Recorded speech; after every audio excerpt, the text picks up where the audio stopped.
পূর্বের ক্লাসের মতো আমরা গুণ করার সহজ পদ্ধতি নিয়ে আরেকটি গুণ করব। চলুন দেখা যাক। এবার একটু সংখ্যাটা বড় নিয়ে করা যাক। 56 আরেকটি নিলাম 35। এই সংখ্যাকে আমরা কিভাবে সহজে গুণ করতে পারি তা দেখব। পূর্বের নাই আমরা প্রথমে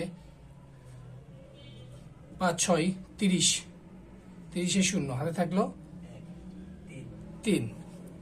এখন আমরা আড়াআড়ি গুণ করব।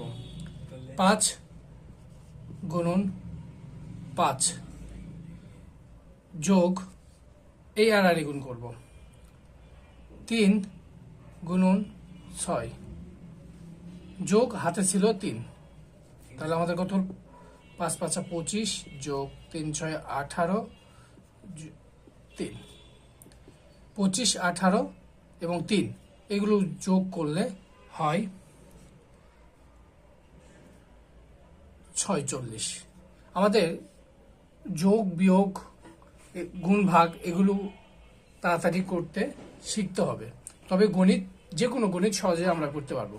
তো আমরা 46-এ 6 নিলাম, হাতে থাকলো 4, এবার হাতে থাকলো 4। এবার আমরা 3 এবং 5 গুণ করব। 3 5 15 আর হাতে ছিল 4, 19। এই হলো 1960। 56কে 35 দ্বারা গুণ করলে হয় গুণফল 1960। এইভাবে আমরা খুব সহজেই এক লাইনে গুণ করতে পারি।